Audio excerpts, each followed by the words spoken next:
Bonjour, bien-aimés dans le Seigneur, que Dieu vous bénisse. Bienvenue encore à l'émission 9 minutes avec Jésus-Christ, émission de Centre Christ en Action Gatineau. Alors aujourd'hui, nous allons partager un thème important. Le titre du message est « Garder le regard vers Jésus-Christ ». Allons rapidement dans la parole de Dieu, dans l'évangile selon Matthieu, chapitre 14, verset 22. Aussitôt après, il obligea les disciples à monter dans la barque et à passer avant lui de l'autre côté pendant qu'il renverrait la foule. Quand ils lui ont renvoyé, il monta sur la montagne pour prier à l'écart, et comme le soir était venu, il était là seul. La barque, déjà au milieu de la mer, était battue par les flots, car le vent était contraire. À la 4e veille de la nuit, Jésus alla vers eux, marchant sur la mer. Quand les disciples le virent marcher sur la mer, ils furent troublés et dirent « C'est un fantôme ». Et, dans leur frayeur, ils poussèrent des cris. Jésus leur dit aussitôt « Rassurez-vous, c'est moi, n'ayez pas peur ». Pierre lui répondit « Seigneur, si c'est toi, ordonne que j'aille vers toi sur les eaux. » Et il dit « Viens ». Pierre sortit de la barque et marcha sur les eaux pour aller vers Jésus. Ton Père glorieux, nous te disons merci et nous te rendons grâce. Glorifie ton Fils Jésus à travers ce message, afin que ceux qui me suivent soient touchés et bénis. C'est au nom de Jésus que nous avons ici prié. Amen.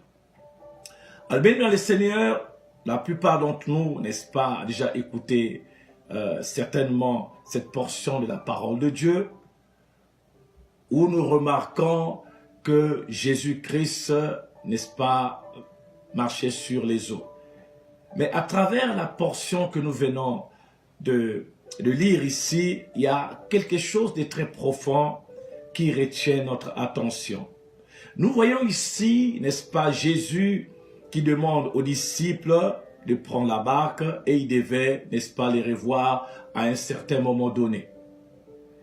Mais les conditions n'avaient pas permis à Jésus de prendre la barque. Il faisait déjà tard, voilà pourquoi Jésus va décider de marcher sur les eaux pour permettre aux disciples, n'est-ce pas, de voir Jésus dans une autre dimension. Parce que c'était une chose que les disciples n'avaient jamais vue depuis qu'ils étaient avec Jésus-Christ. Mais qu'est-ce qui s'est passé? Ils étaient tous dans la barque, ils étaient ensemble. Étant dans la barque, ils ont vu Jésus venir. Tout de suite, ils ont eu peur. Et quand ils ont eu peur, tous ont pensé que c'était un fantôme.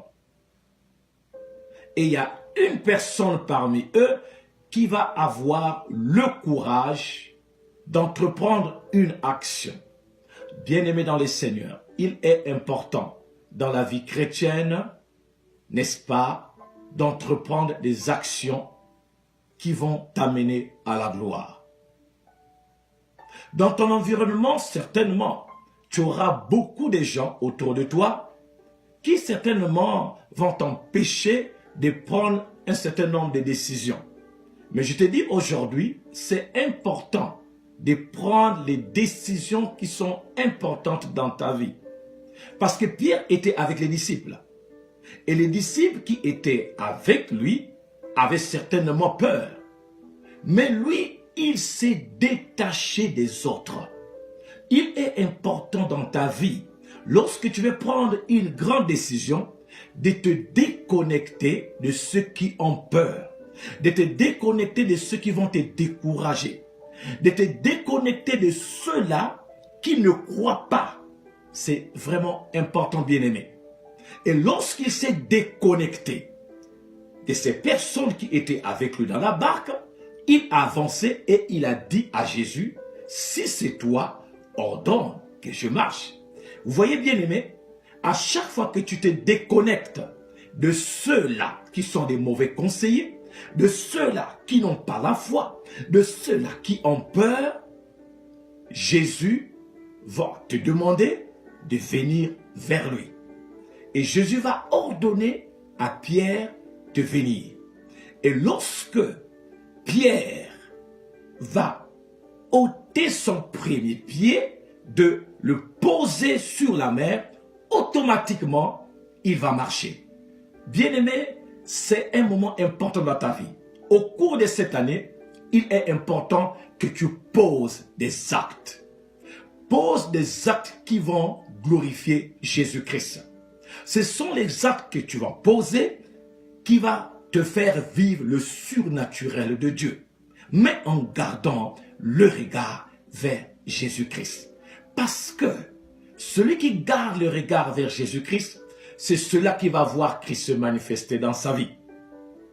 Là où tu es, si tu traverses des problèmes difficiles, si tu traverses des épreuves, je veux t'encourager ce soir de garder le regard vers Jésus-Christ.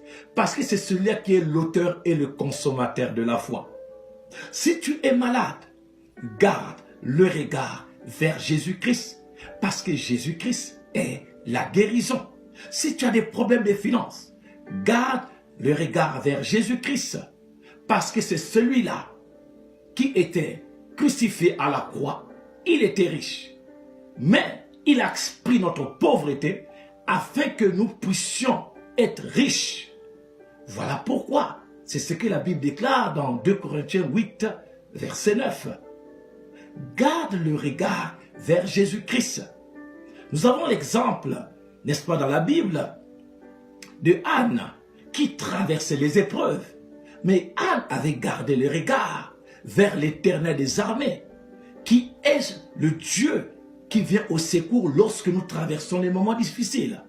Garde le regard vers ton Dieu. Si tu as des problèmes, n'est-ce pas, au niveau de la fécondité, où tu penses que tu es stérile, c'est le moment de garder le regard vers Jésus. Parce que la Bible déclare, dans le livre de Genèse, soyez féconds. Garde le regard vers Jésus-Christ. En ce moment, si tu as des problèmes, par exemple dans ton couple, je te demanderai encore de garder le regard vers Jésus-Christ. Car la Bible déclare, l'homme quittera son père et sa mère, s'attachera à sa femme pour former une seule chair. C'est Dieu qui a institué le mariage. N'importe quel problème, n'importe quelle question que tu as maintenant, bien-aimé, tourne ton regard vers Jésus-Christ. Jésus-Christ est la réponse. Je ne sais pas quel est le problème que tu traverses en ce moment. Non, je t'invite là où tu es. Ne te décourage pas. Ne tourne pas, n'est-ce pas, les regards inquiets. Mais regarde vers Christ. C'est lui la lumière, c'est lui l'élévation, c'est lui la santé, c'est lui la guérison. Si tu traverses les problèmes de travail, non, regarde à Christ. C'est lui-là qui est la réponse à toutes tes questions. C'est ça ce message-là, bien-aimé. Ne regarde pas au vent contraire. Regardez Pierre. Il avait le regard vers Jésus-Christ. Mais lorsqu'il a enlevé ses regards de Christ, il a regardé au vent. Automatiquement, qu'est-ce qui est arrivé?